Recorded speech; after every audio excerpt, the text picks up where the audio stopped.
तर ती चर्चा करा. धन्यवाद, थँक्यू. हे योग्य नाही आहे. ठीक आहे, तुमचं म्हणणं मांडायला तुम्ही समज नाही असं नाही, पण सर हे अजिबात बरोबर नाही.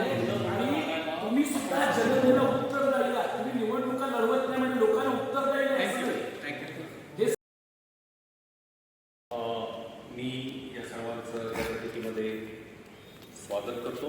या ठिकाणी आज 18 डिसेंबर 25ला ठळक मागण्या घेऊन मराठी शाळांसाठी मोर्चा काढण्यात आलेला आहे आणि या मोर्चाचं निवेदन महापालिकेला आणि महापालिकेमध्ये देखील आयुक्तांना देण्यात यावं अशा पद्धतीची विनंती आमच्याकडं पोलीस विभागाने आणि संबंधितांनी केली. त्याप्रमाणे आज या ठिकाणी निवेदन स्वीकारण्यासाठी मी आणि माझे वरिष्ठ अधिकारी, अतिरिक्त आयुक्त, सहआयुक्त या ठिकाणी उपलब्ध आहेत. या ठिकाणी मी नमूद करू इच्छितो की या ठिकाणी ज्या काही मागण्या आहेत, या ठिकाणी जे काही मुद्दे मांडलेले आहेत, या मुद्द्यांच्या बाबत महापालिका गंभीर आहे आणि या सगळ्याच्या याचा अर्थ याच्या मुद्द्यांच्यावरती कारवाई होत नाही असं नाही आहे, पण कदाचित त्याच्यामध्ये चर्चेच्या माध्यमातून अजून व्यापक कारवाई होऊ शकते. त्याच्यावरती महापालिकेची काय भूमिका आहे, काय असायला पाहिजे, हे आम्ही वारंवार यापूर्वी देखील वेगवेगळ्या ठिकाणी वेगवेगळ्या व्यासपीठांच्यावरती भूमिका मांडलेली आहे. आमच्या उपायुक्तांनी संबंधितांशी संपर्क साधायचा प्रयत्न केला होता असं मला सांगण्यात आलं, पण काही कारणामुळे ती बैठक त्यावेळेला होऊ शकली नाही. आता राज्यामध्ये सर्वच महापालिकांच्या निवडणुकीची आचारसंहिता जाहीर करण्यात आलेली आहे. ही आचारसंहिता जाहीर केली असल्यामुळं आता आमची महापालिकेची किती इच्छा असेल तरी दुर्दैवाने आम्ही या सर्व मागण्यांच्यावरती चर्चा करू शकत नाही. पण या ठिकाणी मी आपल्याला सांगू इच्छितो की या सर्व मागण्यांच्यावरती अंतर्गतरित्या आम्ही चर्चा करू आणि ज्या वेळेला आचारसंहिता संपुष्टात येईल त्यावेळेला आपल्याशी चर्चा करण्याची आमची पूर्ण तयारी आहे. धन्यवाद. आता हे जे शूट करत आहे ते तुमचं निवेदन त्यांनी शूट केलं तसं आमचंही निवेदन शूट करतील ना? ते तुमचे लोक नाही असं कसं? तुम्ही फक्त अर्धवट सत्य लोकांना सांगताय, तेवढंच महानगरपालिकेच्या पोर्टलवर तुम्ही लोकांपुढे जाल ना? महानगरपालिकेच्या पोर्टलवर महानगरपालिका देणार ना, तुम्ही कसं काय? नाही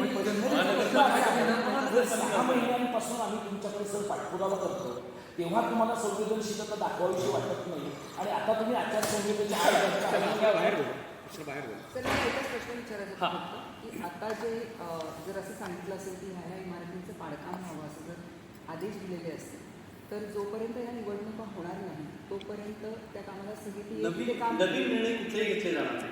आपण म्हणतात ते बरोबर आहे. आचारसंहितेचा अर्थ नवीन निर्णय किंवा नवीन अशी कुठलीही गोष्ट आम्हाला चर्चा करता येणार नाही की ज्याच्यामुळं कोड ऑफ कंडक्टचा भंग होईल. पूर्वी घेण्यात आलेल्या निर्णयाच्या अंमलबजावणी चालू राहील हे निवडणूक आयोगाने स्पष्ट केलेलं आहे. त्याच्यामुळे ह्या काळामध्ये नवीन बिल्डिंग तोडायचा निर्णय किंवा नवीन बिल्डिंग बांधण्याचं टेंडर काढणे किंवा टेंडर काढलं असेल त्याला वर्क ऑर्डर दिले असे निर्णय घेता येणार नाही. पण 10 ऑक्टोबरला तुमच्या ॲडवायझरी कमिटीने घेतलेल्या निर्णयानुसार तुम्ही माहितीची शाळा पाडू शकाल ना सर? कारण ते तुम्ही आधी घेतले, जे सोयीचं आहे ते महानगरपालिकेने आधी केले नसेल. मी आता माझी भूमिका स्पष्ट केलेली आहे. नाही सर, हे जे आहे ना तुम्ही चळवळीच्या बद्दलची अनादराची भूमिका सगळे म्हणजे सनदी अधिकारी या पद्धतीने तुम्ही ऑपरेट करत असाल तर तुम्ही त्या सगळ्या नेक्ससचाच भाग आहात असं मी का म्हणू नये? तुम्हाला जे म्हणायचं आहे ते स्वातंत्र्य तुमच्याकडे आहे. मी कधी ते नाकारलं नाही, नाकारलं तरी त्याचा उपयोग म्हणून नाही. मी वारंवार हेच तुमच्यासमोर 10 शाळांचे प्रश्न ज्या दिवशी प्रत्यक्षात आचारसंहिता संपते त्या दिवशी आमची चर्चा करायची पूर्णपणे तयारी आहे. माझी इच्छा असेल भविष्यामध्ये काय होईल ते आता मी तुम्हाला हेच म्हणतोय की आता मी मुद्दे ह्या चर्चा करू शकत नाही. ही माझी भूमिका मी स्पष्ट केलेली आहे. पण सगळ्या याच्यावरती आम्ही आणि अंतर्गत आम्ही याच्यावरती काही चर्चा करतच नाही आहे अशात काही बात नाही. आमची चर्चा चालू असतात, आम्ही त्याच्यावरती बऱ्याच गोष्टी करत असतो. पण ज्यांच्याशी चर्चा करायला पाहिजे त्यांच्याशी करत नाही. जे स्टेक होल्डर तुमची इंटरनेट करताय म्हणजे तुम्ही अंतर्गत चर्चा अंतर्गत चर्चा या तुमच्या ह्या मुद्द्यांवरती होईल याचा अर्थ बाहेरच्या बद्दल कधी चर्चा झाली नाही असा नाहीये. नाही झाली सर, असं तुमचं म्हणणं आहे. तुमचं म्हणणं ऐका ना, आमच्या मराठी शाळेमध्ये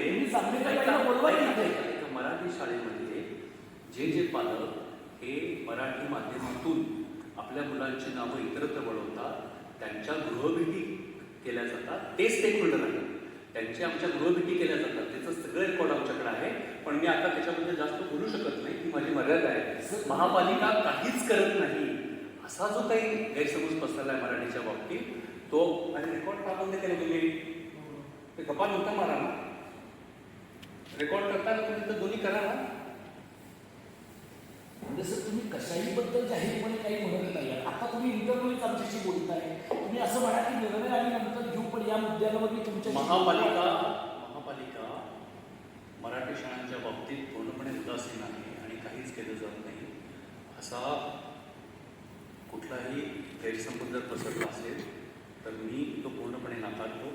मराठी पालकांच्या भेटी घेऊन, गृहभेटी घेऊन त्यांना मराठी शाळेमधून जर कोणी नाव पडत असेल, 20पेक्षा पटसंख्या कमी होत असेल तर त्याची एक आमची पद्धत ठरलेली आहे. सर्व पालकांच्या भेटी घेतल्या जातात.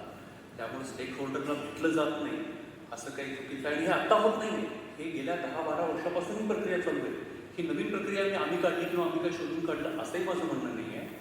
गृहभेटी आयोजित केल्या जातात, पालकांना समजवलं जातं, त्यांना मराठी शाळेमधनं नाव काढू नये म्हणून विनंती केली जाते, त्यांच्याशी संपर्क साधला जातो, त्यांच्या शिक्षणाधिकाऱ्यांच्या सगळ्या सह्या असतात आणि एकदा होत नाही, वारंवार होतं. तर त्याच्यामुळं मराठी शाळा किंवा मराठी माध्यम हा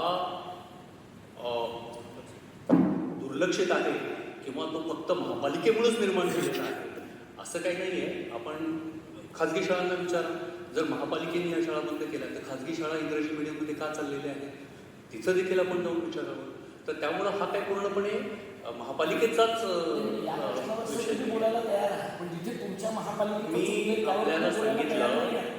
मी आपल्याला सांगितलं की सर्वच प्रश्नांवरती बोलायची आमची तयारी आहे आणि तुम्ही ज्या आता वेळेला प्राची आंबेडकरांना आचारसंहिता संपते बोलवलं हे प्राची आंबेडकरांचे वरिष्ठ असू देत नाही. त्यांनी फक्त ईमेल फॉरवर्ड करण्यापर्यंत काहीच केलं नाही. 15 दिवसापूर्वी आले, त्यांना काय माहिती आधी काय मी घडलं. आता हे पुन्हा एकदा सांगतो की संपर्क साधायचा प्रयत्न केला गेला होता, राहिला असेल काही, म्हणजे असं आम्ही म्हणत नाही की आम्हीच खरे आणि तुमचीच पूर्ण असं पण नाही. ठीक आहे, काही राहिला असेल, संवादाचा अभाव राहिला असेल, होऊ शकतं, ते मी मान्य करतो. पण सर आता पण संवाद साधण्यासाठी चालू ना आम्ही. आता आता मी संवाद साधू शकत नाही, माझ्या मर्यादा आहे. ज्या वेळेला निवडणूक जी संपेल चर्चा तुम्हाला अगदी त्यावेळेला रेकॉर्ड करता येणार नाही, अशी चर्चा तुम्ही करा की आमच्याशी. अगदी तुम्हाला तो प्रॉब्लेम असेल तर ती चर्चा करा. धन्यवाद, थँक्यू. हे योग्य नाही आहे. ठीक आहे, तुमचं म्हणणं मांडायला तुम्ही समज नाही असं नाही, पण सर हे अजिबात बरोबर नाही. आणि तुम्ही सुद्धा जनतेला उत्तर द्यायला, तुम्ही निवडणुका लढवत नाही म्हणजे लोकांना उत्तर द्यायला थँक्यू असं. थँक्यू हे सगळे आय एस जे आहेत असं हे नवे ब्राह्मण आहे, थँक्यू. हे सिंडिकेट